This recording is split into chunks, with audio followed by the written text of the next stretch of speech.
There are rules you're taught. Then there are the quiet rules, unspoken, unwritten, but felt the moment you step into a room, the kind of rules that shape how people see you before you even say a word. Most people don't realize it, but every time you speak in public, every gesture, every reaction, you're revealing something. You're either commanding the space or slowly giving it away. And the harsh truth? It's not what you show that defines you. It's what you choose not to show. The Stoics understood this deeply. They trained themselves to be still in chaos, silent in noise, unreadable in conflict, not to hide weakness, but to embody strength that doesn't need approval. In a world where everyone overshares, overreacts, and overspeaks, the real power is in restraint, in knowing that composure, not volume, creates presence. Today, we're diving into the 9 things you should never do in public if you want to protect your energy, hold your frame, and move through life with quiet confidence. If you've ever walked away from a situation and thought, "I gave away too much," or "Why did I let that get to me?" this is for you. And if you're someone who's on a path of growth, not noise, not ego, but real self-mastery, then consider subscribing for your own good, because every step you take to strengthen your mind and sharpen your presence brings you closer to the person you're meant to become. Let's begin. 1. Don't complain out loud. Ever noticed how the people who seem the calmest in public often command the most respect? It's not just because they dress well or speak with confidence. It's deeper than that. It's something in their energy, quiet, composed, unmoved by whatever storm is swirling around them. They don't overshare. They don't broadcast their burdens. And one of the biggest things they don't do, complain out loud. Now, that might sound a little harsh at first. After all, we're human. We all get frustrated, tired, overwhelmed. And sure, venting can feel like release, like you're just keeping it real. But in public, that release costs you more than you realize. It tells the world, "I'm overwhelmed, and I want you to carry it with me." Even if you don't say those words directly, that's the message beneath every complaint. And people, they pick up on it, even if they smile, even if they nod along. Something shifts. You're no longer the one who's grounded. You become the one who's leaking. The Stoics had a word for this kind of behavior, pathos or destructive emotion. They weren't saying you shouldn't feel. They were saying that emotions, especially painful ones, should be processed internally, not sprayed across every room we walk into. Marcus Aurelius wrote, "You have power over your mind, not outside events. Realize this, and you will find strength." That's what public restraint is about, not bottling up, but mastering your inner world enough that you no longer need to perform your pain for others. Because here's the truth, complaining may gain you sympathy, but it will never gain you respect. And if you're trying to live with intention, trying to build a reputation that lasts longer than a moment of frustration, that respect is worth protecting. There's also a deeper layer to this. When you complain publicly, you train yourself to look outward for relief. You teach your mind that discomfort must be witnessed to be real. But real strength? The kind that builds resilience? It comes from being able to sit with discomfort silently, understanding it, even honoring it, without needing to advertise it. Carl Jung once said, "People will do anything, no matter how absurd, to avoid facing their own soul." Complaining is often just that, an avoidance, a distraction from the deeper conversation happening inside us. And when we air our frustrations too easily, we rob ourselves of the chance to listen to what they're really trying to teach us. Now, I'm not saying you should never talk about your struggles, but there's a difference between vulnerability shared with intention and complaining that's reactive and careless. When you're sitting with someone you trust, in a space of reflection or healing, that's different. That's sacred. But when you're in public, surrounded by people who aren't invested in your growth, what does venting really do? Who does it serve? Most of the time, it just creates noise.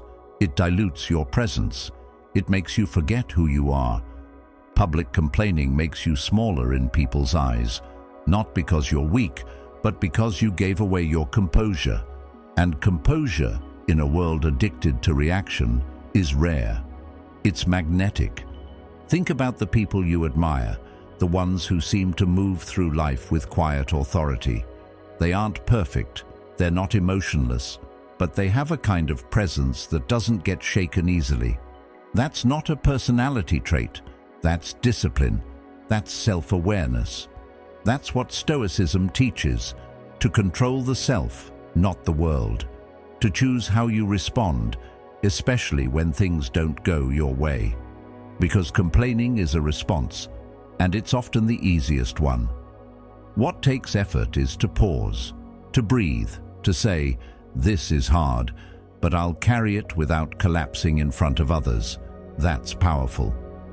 Nietzsche once said, "He who has a why to live can bear almost anyhow." Complaining, on the other hand, signals that you've forgotten your why, that you're being pulled into the surface-level reaction, not rooted in purpose. And when you lose sight of your why, it's easy to slip into victimhood, to start narrating your life from a place of lack. Public complaints feed that loop. They convince your brain that you're always under attack, always stuck. And that mindset, it doesn't just shape how others see you, it shapes how you see you. So, what do you do instead? You endure privately. You let your silence build weight. You walk into a room with a calm so steady, people feel it before you even speak. When chaos hits, you don't flinch. You don't narrate it out loud. You contain it. You alchemize it. And eventually, people begin to wonder, how do they stay so steady? What do they know that I don't? That's the mystery. That's the power. And you earn it not by being louder, but by being stiller. 2. Don't expose your insecurities. Have you ever caught yourself saying something like, "I'm probably going to mess this up," or "I'm not the best at this, sorry," right before doing something in front of others? It seems small, harmless even, like you're just being honest or trying to manage expectations. But what's really happening in those moments is something much deeper. Without realizing it, you're shaping how others see you, and worse, how you see yourself. Every time we speak our insecurities out loud in public, we're not just expressing doubt. We're building a narrative, brick by brick, that says, "I don't trust myself, and maybe you shouldn't either." And the more we do it, the more we start to believe that narrative as truth. There's a line from Epictetus that says, "If anyone tells you that a certain person speaks ill of you, do not make excuses about what is said of you, but answer, 'He was ignorant of my other faults, else he would not have mentioned these alone.'" It's the kind of dry humor Stoics were known for, but it speaks volumes. The idea here is, don't rush to defend or diminish yourself. Hold your ground. Because when you declare your flaws before anyone even notices them, you rob yourself of the power of presence. The kind of presence that says, "I know who I am, and I don't need your permission to be here." The truth is, everyone has insecurities. Everyone. Even the people who look completely put together have doubts swirling beneath the surface. The difference is, some people carry theirs silently, while others hand them out like flyers on the street. But here's the thing. When you speak your insecurity aloud, especially in public, you give it life. You invite people to measure you by that one moment of self-doubt. And not everyone watching is kind. Some will remember your words and use them as the lens through which they view everything you do from that point on. Not because they're cruel, but because people are naturally influenced by what you tell them about yourself. Carl Jung once said, "Until you make the unconscious conscious, it will direct your life and you will call it fate." When you voice your insecurities without thinking, what you're doing is letting your unconscious fears lead the way. You're reacting, not reflecting, and in doing so, you surrender your sense of direction to passing emotion. Stoicism teaches the opposite. It teaches us to observe our emotions without being controlled by them, to choose our responses with intention. So if insecurity comes up, and it will, the question becomes, do you broadcast it, or do you contain it long enough to learn from it? Let's be clear. This isn't about pretending to be perfect. It's not about faking confidence or putting on a mask. It's about owning your space, even when you don't have all the answers. It's about speaking and acting from a place of quiet strength rather than visible doubt. There's something powerful about someone who doesn't flinch when they're uncertain. Someone who can say, let's figure it out, instead of, I probably can't do this. That kind of mindset doesn't just shift how people see you. It changes how you walk through the world. There's a quiet confidence in restraint, a kind of dignity that shows up when you hold your worries close instead of spilling them everywhere. And that restraint isn't suppression, it's sovereignty. It's you choosing not to hand your emotional state over to strangers. In public, especially, your words carry weight. So protect them, protect your energy. Not everything you feel needs to be spoken. Not every fear needs to be shared. And yes, there will be moments when you're tempted to let the insecurity slip out. Maybe as a joke, maybe as a humble brag, maybe as a shield. But pause, breathe. Ask yourself, what do I want to build right now? Connection or credibility? Sometimes we think self-deprecation will make us more likable, but more often than not, it makes us more forgettable. People don't remember what you did. They remember how you made them feel. And if you walk into a room already apologizing for who you are, you're not giving them a chance to feel inspired by your presence. There's real strength in showing up with the mindset, I'm still learning, but I belong here. That's not arrogance, that's self-respect, that's ownership. And when you carry yourself like that, people respond, not because you convinced them, but because you made it easy for them to believe in you. When you hold your insecurities in private and walk in public with poise, you become someone others can anchor to, not someone they need to fix or reassure. That's leadership, that's clarity, that's the Stoic path. 3. Don't announce your plans. Have you ever felt that surge of excitement after coming up with a new idea, a goal, or a plan, and the first thing you want to do is tell someone? It feels good, right? You imagine their reaction, their encouragement, maybe even their admiration. You haven't even started the journey yet, but just saying it out loud makes it feel like progress. That's where most people get stuck. We mistake talking about the dream for actually doing the work. We confuse being seen for being in motion. But here's the truth. Telling people your plans doesn't move you forward.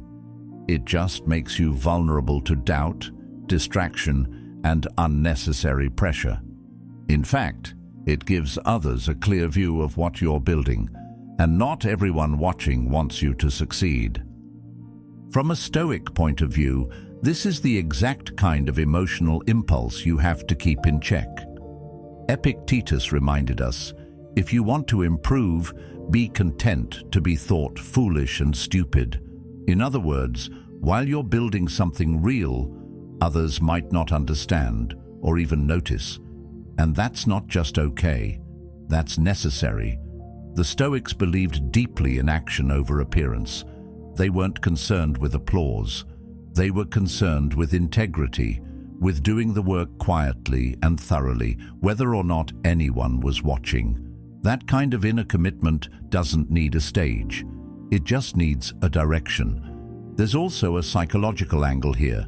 Carl Jung said, "Your vision will become clear only when you can look into your own heart. Who looks outside dreams, who looks inside awakes." When we constantly talk about our goals to others, we end up outsourcing our motivation. We make our vision dependent on their reaction instead of our own clarity. And when that applause doesn't come, or worse, when we face skepticism or subtle doubt, it plants seeds in our mind. Suddenly, we're questioning our ability, our timing, our worth. Not because our plan is wrong, but because we handed it to the wrong audience too early. It's not about hiding, it's about protecting what's still growing. Think of your goals like seeds. You don't dig them up and show them to people every few days to prove they're real. You plant them. You water them. You let the roots do their work underground quietly, and when the time is right, the results speak for themselves. That's what builds credibility, not declarations, not promises, but consistent, quiet progress. You don't need to explain what you're building when people can see it. And let's not forget, once your plans are out in the open, they become targets. Not everyone around you is rooting for your growth. Some people carry envy quietly. Some carry fear. Some are so committed to their own stagnation that your movement threatens them. Announcing your next big step gives them time to prepare resistance, whether through criticism, competition, or quiet sabotage. Why give them the map? Let them find out when it's too late to interfere. Seneca once wrote, "The greatest blessings of mankind are within us and within our reach. A wise man is content with his lot, whatever it may be, without wishing for what he has not." That's the spirit behind silent progress. Not needing validation, not craving permission, just walking your path with focus, building brick by brick while the world sleeps on you. And when they finally look up, they won't just hear about your vision, they'll stand inside it. There's something magnetic about people who move in silence. They don't oversell, they don't perform, they don't drop hints to impress others. They just work, they build, and eventually, when the time is right, they arrive with something undeniable. You can feel it in how they carry themselves, calm, focused, unbothered. That kind of energy doesn't ask for attention, it commands it. Not because it shouts, but because it shows. In a culture obsessed with status updates and life announcements, silence becomes power. Not because you're hiding, but because you're holding, you're anchoring, you're letting your actions develop depth before putting them on display. And ironically, that quiet discipline is what makes people take you seriously. They don't see a performance, they see patience, and patience, especially in today's fast-moving, attention-hungry world, is rare, it's respected. 4. Don't pick sides in petty drama. It's easy to get pulled into other people's chaos. Someone throws a verbal jab, someone else fires back, and suddenly the energy in the room shifts. You can feel the tension rising, and before you even realize it, someone looks at you. They want your support, your validation, your allegiance. And in that moment, the pressure kicks in. Do I back them up? Do I speak out? Do I take a stand? But here's what most people miss. Getting involved in petty drama might feel like loyalty, but it's often just emotional gambling. You might win one person's approval, sure, but what you don't see is the quiet damage that happens in the background. Others are watching, judging, recalculating how they see you, and many of them will quietly walk away without ever saying a word. Stoicism teaches us that it's not our job to react to every disruption around us. Marcus Aurelius said, "You always own the option of having no opinion. That doesn't mean you don't care. It means you value your peace more than proving a point. You understand that energy is finite, and giving it to arguments that don't concern your purpose is like pouring water into a sieve." The Stoic doesn't run from conflict, but they choose it wisely. Not every disagreement deserves your name attached to it. Not every clash needs your flag planted in the middle. When you jump into petty fights, You're not just speaking, you're signaling. You're showing people what rattles you, what moves you, and most dangerously, what divides your loyalty. And if you do it in public, the effects last even longer. It's like writing your emotional reaction on a wall for everyone to interpret. Carl Jung once said, "Everything that irritates us about others can lead us to an understanding of ourselves." In other words, when something triggers us deeply, it's worth asking, is this really about them or something unresolved in me? Sometimes the fight we want to enter has nothing to do with principle and everything to do with unexamined emotion. There's strength in stillness, in watching, not reacting. When someone else is caught in a spiral of frustration or offense, you don't have to match their intensity to show you care. You can remain calm and still be loyal. You can choose to observe and still be present. The key is knowing your role. Imagine you're in an arena. They're throwing punches in the ring. You're not the referee. You're not the opponent. You're up in the stands, drinking water, memorizing every move, because you understand something powerful. Information is leverage, and emotional control is a weapon. Seneca wrote, "It is a great thing to know the season for speech and the season for silence. When you hold your tongue while everyone else is shouting, you stand out, not because you're passive, but because you're poised." People begin to notice that you don't get dragged into the noise. They start to trust your judgment, and more importantly, they start to think twice before trying to manipulate your attention, because you're not predictable. You're not reactive, you're deliberate. That doesn't mean you'll never take a side, but you wait until it matters, until your involvement would bring clarity, not clutter, until your voice would create resolution, not more division. When you speak after observing, your words carry weight. They're not fueled by emotion, they're shaped by understanding. That's the Stoic way. You're not above people. You're just not inside every storm that passes by. You've learned to let them pass, to watch the clouds without running into the rain just to prove you have an umbrella. And here's the thing. Some people will not like your neutrality. They'll mistake your stillness for weakness. They'll say you're avoiding or that you don't care. But the truth is, you're choosing. You're choosing peace over performance, depth over distraction. And that choice creates space for insight, for calm, for power. Because when the dust settles, people will remember who stayed grounded, who didn't jump into the mud just to feel involved. When someone brings drama to your door, you don't have to invite it in. You don't have to match the volume or pick a team just to feel needed. You can listen, you can assess, and you can stay silent. Sometimes the most powerful thing you can do is not respond. And here's the most unexpected part. Over time, your refusal to participate in petty drama doesn't make you irrelevant. It makes you trusted. People begin to see you as the one who doesn't flinch, who doesn't fold, who doesn't waste time on low-stakes battles. You become a steady force. And in a world where most people are tossed around by their emotions, that steadiness becomes magnetic. It's not just admired, it's respected. 5. Don't chase attention. There's a quiet power in the person who doesn't need the room to notice them. You've seen them. They walk into a space and say very little, but somehow everyone feels their presence. They don't chase eyes, they don't speak over others, and they certainly don't try to dominate the moment. They're just there, grounded. While others reach, they remain still.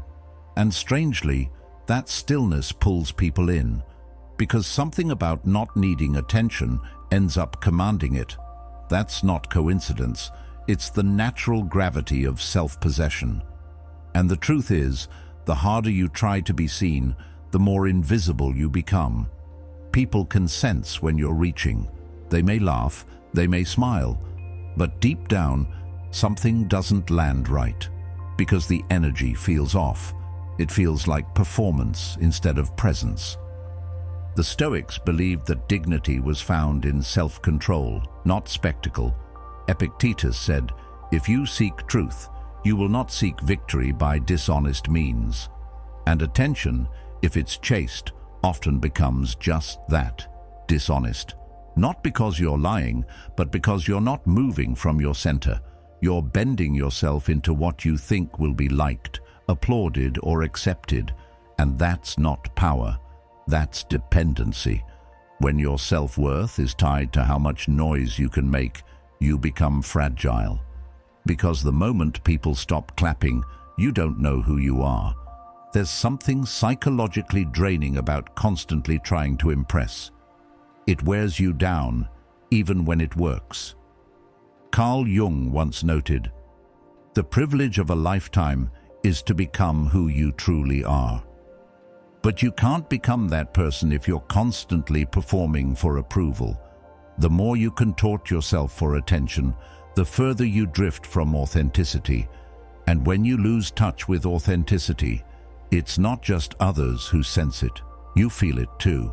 You leave a gathering feeling empty, like you gave everything and still weren't really seen. That's the curse of chasing validation.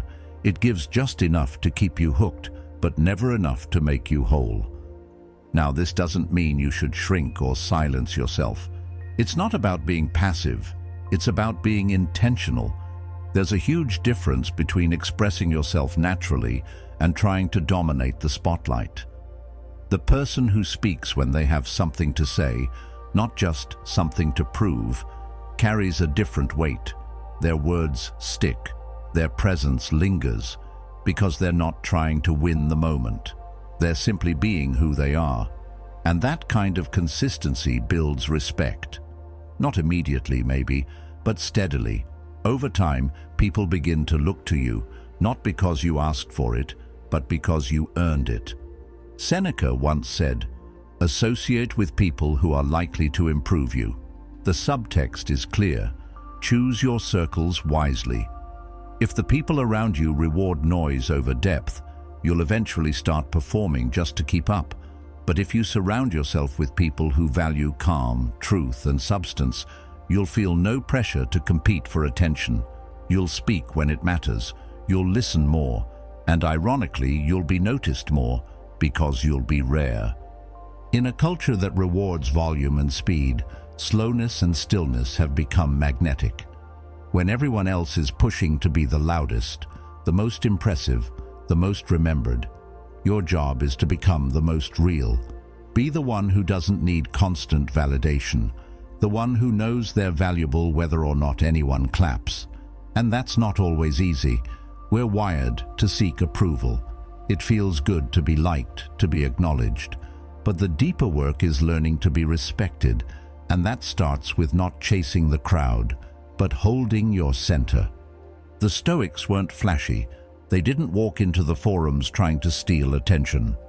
They walked in with purpose, with calm, and with an inner strength that didn't need to be shouted to be felt. That's what modern strength looks like too. You don't need to be the loudest. You need to be the one people turn to when the room gets noisy. You need to be the anchor when others are drifting. And anchors don't move fast. They don't shout. They hold. When you stop chasing attention, something shifts. Your energy gets lighter. Your relationships get clearer. You stop wondering what others think and start noticing how you feel. That space creates peace. And from that peace, presence grows. Real presence, the kind that people remember not because you demanded it, but because you embodied it. And when attention comes, it feels different. You didn't beg for it. You didn't twist yourself to earn it. It found you because you were worth noticing all along. 6. Don't crack under pressure. Pressure doesn't announce itself with sirens. It shows up in everyday moments, when someone interrupts you mid-sentence, when your idea is dismissed in a meeting, when a stranger cuts you off in traffic, or when someone challenges your character in front of others. And in those moments, something shifts inside. Your heart beats faster, your breath shortens, and before you can think, your body starts to betray you. A flinch, a sigh, a subtle tightening in your voice. The shift might be small, but it's powerful, because what most people don't realize is this: pressure doesn't have to break you to reveal you. It just has to expose you. And most of us, without knowing it, give ourselves away through the smallest leaks. The Stoics taught that control begins where emotion ends. Marcus Aurelius wrote, "If you are distressed by anything external, the pain is not due to the thing itself, but to your estimate of it, and this you have the power to revoke at any moment." What he meant is simple. It's not what happens to you that creates pressure. It's how you interpret it. And in moments of tension, we either become the calm in the storm, or we become part of the storm. But staying calm doesn't mean you suppress your emotions. It means you own them. You don't let your face twitch, your voice shake, or your posture fold just because things aren't going your way. That's not about being robotic. It's about being anchored. Carl Jung once said, "Even a happy life cannot be without a measure of darkness, and the word happy would lose its meaning if it were not balanced by sadness." The same goes for pressure. You don't become strong by avoiding it. You become strong by moving through it without losing yourself in the process. And the way to do that is by mastering your energy, your expression, and your response. The world is watching, not just for what you say, but for what you reveal in silence. A tense expression can say more than a full sentence. A shift in body language can speak louder than your defense. People don't always judge your logic. They judge your composure. Now, it's tempting to respond quickly when challenged, to explain, to justify, to match the other person's energy. But the moment you match their panic, you give up the frame. You confirm the pressure. You let them steer your behavior. The Stoics believed that strength is best shown in restraint, not in being passive, but in choosing to respond, not react. You see, people don't just hear what you say, they feel your vibe. If your energy shifts every time someone challenges you, then people won't follow your words, they'll follow your flinches. That's why the person who remains calm under stress becomes magnetic. Not because they dominate the room with volume, but because their stillness becomes a mirror. Others start to notice their own emotional chaos reflected back at them. And suddenly the calm person holds the power, not by force, but by presence. It's hard to rattle someone who doesn't respond to provocation. And once people realize they can't shake you, they start to adjust around you. But this takes practice. It's not a performance you put on when things go wrong. It's a discipline you build before the pressure shows up. It starts with breath, with posture, with learning how to pause, not to stall, but to choose your next move with clarity. When someone challenges you, instead of tightening up or pushing back, breathe slower. Let the moment pass through you instead of gripping onto it. You're not ignoring what's happening, you're just refusing to be ruled by it. 7. Don't over-explain yourself. It's a familiar feeling. Someone questions your decision, your behavior, your tone, and before you can stop yourself, you're already halfway into an explanation. You start breaking it down, justifying, clarifying, hoping that if you just say it right, they'll understand. They'll see your intention. They'll agree. But here's the thing. The more you explain, the more it sounds like you're not sure of yourself. The more words you throw at them, the more power you hand over. Suddenly, it's no longer about your decision. It's about their interpretation of it. You've lost the frame. You're no longer leading the moment. You're reacting to it. And people can feel that shift, even if they don't say anything. Confidence leaks. Doubt enters the room, and just like that, you've made your truth negotiable. The Stoics would remind us that not everything requires a defense. Marcus Aurelius wrote, "Waste no more time arguing what a good man should be one." His point was simple: act with clarity. then move on. If you know your motives are clean and your decision is rooted in principle or logic, why dilute that strength with over-explanation? People who are centered don't rush to prove themselves. They understand that not everyone is going to understand them, and that's okay. What matters is not convincing the room. What matters is staying grounded in your own reasoning. Carl Jung once said, "The healthy man does not torture others. Generally, it is the tortured who turn into torturers." Often, the ones pressing you for an explanation aren't looking for clarity. They're looking for control. They want to make you second-guess yourself so they can feel more certain about their own worldview. That pressure to explain can come dressed up as concern or curiosity, but underneath it, there's usually a subtle attempt to shake your foundation. And if your first instinct is to explain, then you've already stepped into their frame. Now you're performing for them instead of standing in your truth. There's power in restraint. When someone pushes you to explain yourself and you simply respond with, "That's just how I chose to do it," or even a calm shrug, you maintain the frame. You communicate that you're not afraid of being misunderstood. And strangely, that calm refusal to over-justify makes people lean in. They want to know more. They replay the moment. They wonder what you're thinking. Because mystery is magnetic. The more you hold, the more others are drawn in. You don't need to give them a full map of your reasoning. You just need to walk your path like you know exactly where you're going. Seneca said, "The best revenge is not to be like your enemy." In this context, that means don't mirror the energy of someone trying to rattle you. If they come at you with rapid questions, accusations, or disbelief, don't meet them with panic. Don't try to out-talk their doubt. That just puts you in a loop where you're reacting to their every move. Instead, slow down. Stay composed. Let your stillness be the thing they have to wrestle with.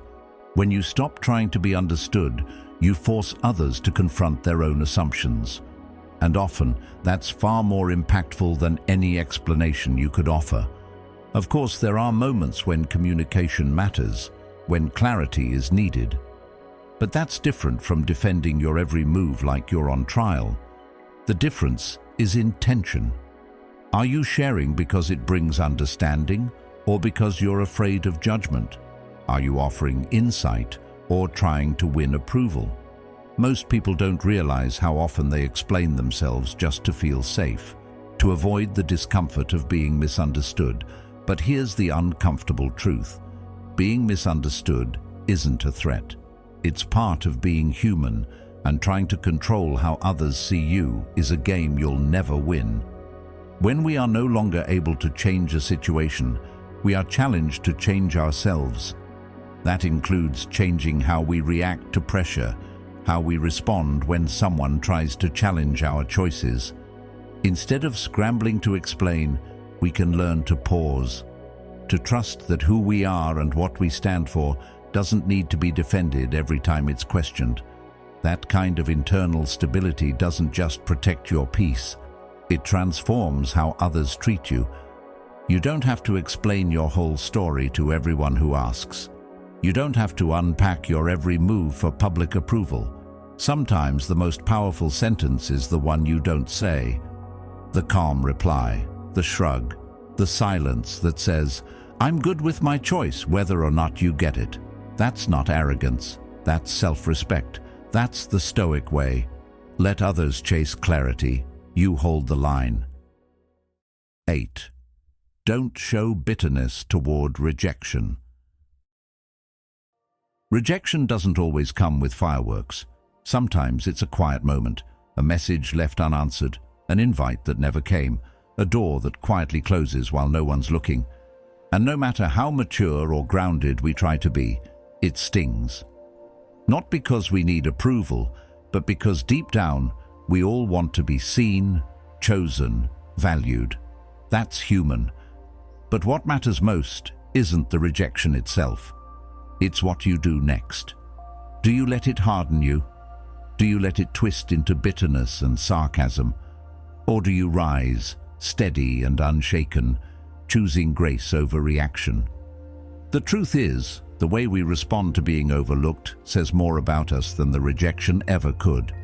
When you respond with coldness or pettiness, it may feel like power in the moment. But what you're really doing is confirming your hurt. You're signaling, "This got to me." And that gives the other person or the situation power it doesn't deserve. The Stoics were clear about this. Marcus Aurelius said, "Choose not to be harmed, and you won't feel harmed. Don't feel harmed, and you haven't been." He wasn't denying that rejection hurts. He was reminding us that pain becomes suffering when we hold on to it, replay it, or perform it for others to see. Carl Jung offered a similar insight from a psychological perspective when he said, "What you resist persists." That bitterness we try to hide. It shows up anyway, in our tone, our posture, our words. It leaks out when we talk about people who ignored us, or when we pretend we don't care but keep bringing it up. The more we resist the feeling, the more power it has over us. But if we can meet rejection with quiet detachment, we take that power back, not by pretending we don't feel anything, but by choosing not to perform it, by allowing ourselves to process it privately and then move forward with intention.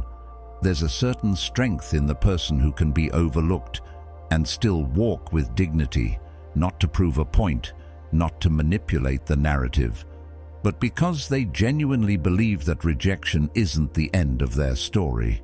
It's just a redirection, a clearing. When someone doesn't choose you, whether in friendship, opportunity, or love, they're not defining your value. They're just revealing their preferences, and that has more to do with them than it does with you. Seneca wrote, "It is not the man who has too little, but the man who craves more, that is poor." That applies to attention and validation too. Craving recognition, chasing closure, or trying to make someone regret rejecting you. That's scarcity, that's clinging. But when you let go without bitterness, when you walk away with your peace intact, you become rare. And people notice, maybe not immediately, but eventually they feel the absence of your energy. And because you didn't try to prove your worth, they start to wonder if they missed something valuable. That's the quiet power of detachment. It creates curiosity where desperation would have pushed people further away. But here's the catch. None of this works if it's just a tactic. You can't fake grace. You can't pretend to be unbothered while secretly holding on to resentment. True stillness comes from genuinely accepting that not everything or everyone is meant to be part of your path. And that's okay. In fact, it's necessary. The Stoics believed that the universe was guided by reason, that things happen as they should, and our job is to align with that flow, not resist it. Epictetus said, "Don't demand that things happen as you wish, but wish that they happen as they do, and your life will go smoothly." That mindset doesn't eliminate disappointment, but it makes you more resilient, more fluid, less controlled by who chooses you, and more anchored in who you've chosen to become. Rejection, when you really think about it, is just information. It tells you what's not meant for you. It clears space for what is. And often, it saves you from something that wouldn't have supported your growth. But that clarity only comes when you detach from the emotional noise, the part of you that wants to explain, to prove, to be seen. Instead, let your absence speak. Let your silence make the statement.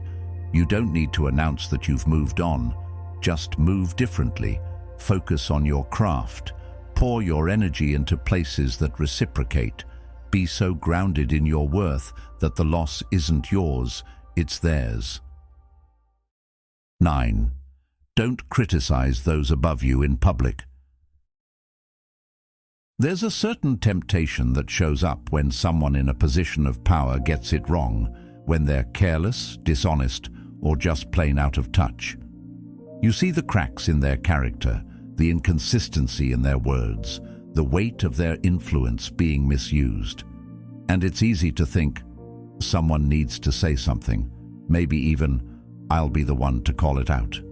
Because it feels noble, courageous, like standing up to power is always the right thing. But in practice, it's more complicated. Speaking truth too early, too publicly, or too emotionally can cost more than it earns. You may be right, you may be honest, but if the room isn't ready to hear it, they won't see bravery. They'll see bitterness. And just like that, your message gets buried under the shadow of your delivery. The Stoics were no strangers to injustice. They lived in times when emperors could end lives with a gesture, when public opinion could flip overnight. And yet, they were remarkably restrained with their judgments. Marcus Aurelius wrote, "The best revenge is not to be like your enemy." In other words, don't let someone else's misuse of power push you into misusing your voice. Reacting out of ego or wounded pride only adds more noise to a space that already struggles with clarity. And public criticism, especially of someone above you, is rarely just about truth. It's about timing, leverage, and control. Carl Jung once said, "Knowing your own darkness is the best method for dealing with the darkness of other people." That hits hard when we want to call someone out. It reminds us to pause and look inward. Are we pointing fingers because we're centered or because we're triggered? Because when your criticism comes from a place of unresolved emotion, it doesn't matter how accurate it is. It still feels personal. And personal attacks, especially against people in power, tend to backfire. Not because the target is blameless, but because people respect composure more than confrontation. There's also the question of gain. What's the outcome you're really hoping for? A change in behavior? A shift in public awareness? A correction of injustice? Those are worthy goals, but they rarely come from a single outburst. They come from sustained clarity, from strategy, and from influence earned over time. When you criticize someone publicly, especially someone who holds more status, what you say becomes less important than how you say it. And once the audience detects bitterness or sarcasm, they stop listening to your message and start judging your character. That's the risk, not just being unheard, but being misunderstood. Waiting doesn't mean you're afraid. It means you understand the value of patience. When people are watching, when trust is fragile, and when power is on the line, what you don't say can be even more powerful than what you do. Let others burn their energy pointing fingers too early. Let them fight shadows while you gather light. And when the truth finally stands clear, when others see what you saw all along, you won't need to shout. You'll simply speak, and people will listen, because your silence gave your words weight. This isn't about being passive, it's about being precise. There's a difference. You're not avoiding the truth. You're choosing when it's most effective to speak it. The Stoics would call that discipline. Modern minds might call it emotional intelligence. Either way, it's the ability to hold fire without throwing it, to observe without becoming entangled. And that kind of composure doesn't just protect you, it earns you quiet influence. Over time, people will notice that you don't attack. You move intentionally. You don't stir drama. You study it. You don't speak to be heard. You speak to be remembered. In a world that's always pulling you to react, to prove, to perform, remember this: the strongest presence is the one that doesn't need to shout. True power is quiet. It's calm. It's deeply rooted in who you are, not in what others think of you. So protect your energy, move with intention, and let your silence carry the weight your words don't need to. If you found something in this message that spoke to you, there's more waiting. Watch one of the suggested videos on your screen. It might just be the next piece of wisdom you didn't know you needed. Thank you for being here and for being part of Stoic Journal, where strength begins within.